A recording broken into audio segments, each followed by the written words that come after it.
So, let's get back to the story. Oh, damn. My microphone fell down. Not exactly, but... Believing Stories by TypeWriterError. Chapter 3. Pen. Miss Marlowe? Dr. John Krubel asked Celestia. I don't know if Dr. John Krubel was the Discord guy. We don't know if it's Discord or not, but Celestia thinks it's him. Or if John Krubel is someone else, so I'm gonna do him in a different voice. And if he turns out to be the Discord guy, I'll just change the voice or keep it, I don't know. But he has to have a Discord-like voice. I know I can't do Discord perfectly, but I can try to make it sound like that. Okay, anyway. Again. Miss Marlowe, Dr. John Krubel asked Celestia, drawing her attention back to him and away from her nails, which she had begun to ceaselessly pick recently. I'm sorry, what? The woman asked, feeling like she couldn't focus on one thing at a time. I asked you to tell me about what you remember of your sister Luna. I thought you didn't believe me. Well, right now, the treatment we've been giving you has only helped to bring you back to reality, and there is... What did you give me? She asked, before chomping down on one of her nails. Well, we gave you what was originally intended to bring you out calmly. And after a while we saw it just wasn't working, so we had to try to shock you back into reality. He watched her, as she scratched at her hair furiously.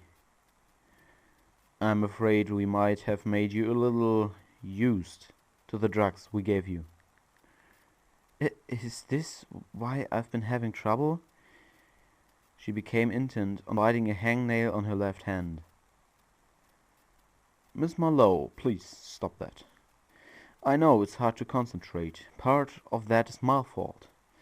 But, as I was about to tell you before, I think you might have memories from your real life, twisted up in the other life you've been imagining.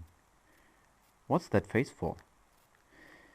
Celestia just looked down at her torn nails.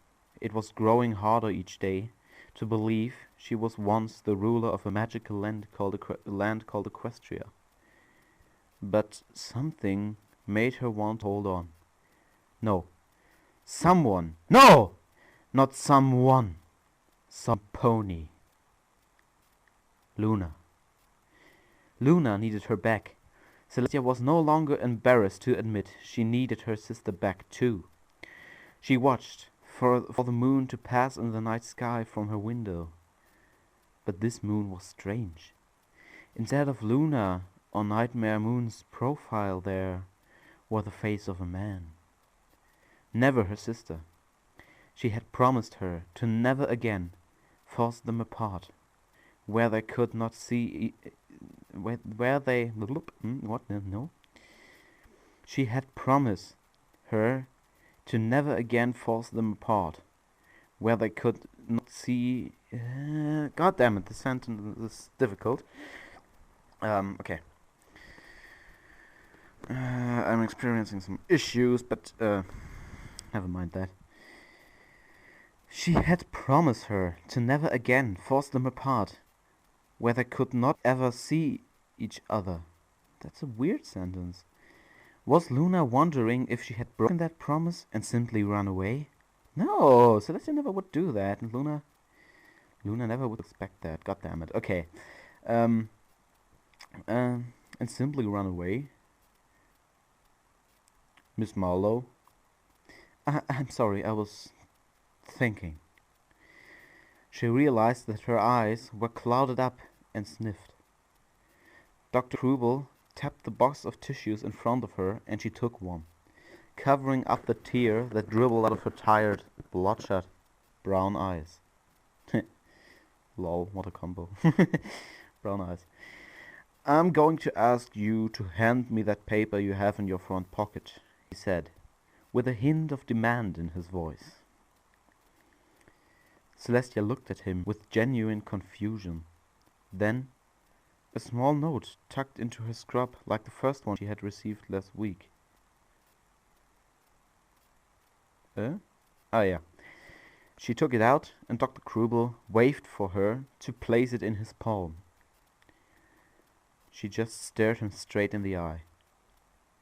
Why? Why would I? Celeste, I want to try something. I will have you read the letter in your hand out loud. No. He reached over and took the unfolded letter from her hand. You will know what this says before You will know what this says before you read it. I haven't been writing those notes. I promise. Celeste, I'm not angry or upset with you. I trust you when you say you haven't written these notes knowingly. I write them when, then? Perhaps in your sleep. Do you ever have periods of time here that you cannot recall? I can't think. I don't know. Huh? I can't think, I don't know. I guess that's what she said. That's what she said. Lol. No, that's not funny. Please, miss. Please call me Celestia, or Celeste, or something else. Being called Miss Marlowe just makes me old. That sounds so stupid, she mumbled before biting her thumbnail and ripping the tip of it off, leaving her thumb a little sore as it started to bleed from where the nail had been. Ugh. Holy shit, that's disgusting. Alright then, Celeste. I want you to say what you think this letter may say. How could I know what it says? Just give it a guess. Just take a breath, close your eyes, if that helps. Relax and take a guess. The woman stared at the box of tissues in front of her. She was so tired. She didn't want to stay here, trapped in the same four walls and same view, through the same bars of the same window, opposite of the same door, with the same doctor and the same food being brought by the same snooty nurse. Same routine. Dear Princess Celestia, we have been trying to find you for days. Luna has temporarily taken your position. I've been using my best spells to try to break through. I'll be bringing someone with me, but not Spike, because I don't know how the spell to get him over here would affect him. I know what world you are being held in. We'll find you. Your faithful student, Twilight Sparkle. She looked up at the doctor, who sighed and nodded at the paper before him. He looked up at her. He looked up at her. That's an error! Okay, he's not called TypeWriterError for nothing. Oh, okay. No offense, sorry. He looked up at her and handed the note back. Dear Princess Celestia, we've been trying to find you for days. Luna has temporarily taken your position. I've been... She didn't even finish. She couldn't. She managed to hand the paper back to the doctor before she folded her face into her arms and cried. That was it. There was no Celestia. Luna wasn't real. Twilight Sparkle and Spike were made up. There was no Equestria, no Ponyville, no Canterlot. Oh, and no Philadelphia, no New Dingster. What? God damn it. But you know what I'm talking about, man. Okay, no Ponyville, no Canterlot. But there was relief. She was just an ordinary human. She didn't have to rule a kingdom or fight some dragon pony goat thing named Discord or a messed up horse with swift cheese legs. Ah, she's talking about Chrysalis. Yeah, she was freaking creepy when I first saw her. I mean, come on, cheese legs. Seriously? It's a kid's show, damn it. Okay, whatever. Discord or a messed up horse with Swiss cheese legs. It sounded so funny, and it could be ridiculous. Celeste began laughing, not hysterically, but with relief. She didn't have to avoid her reflection. She could believe the face she saw in it was hers now. She didn't have to spend morning convincing herself she was once Celestia. She would no longer wait all day for a letter from someone who didn't exist. She looked up at the doctor, who seemed a little wary of her.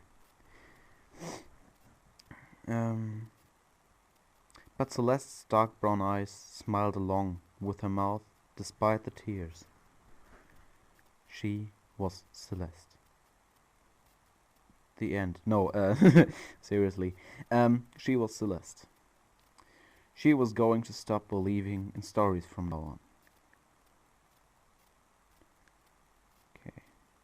Now we have a huge gap, which means the story continues.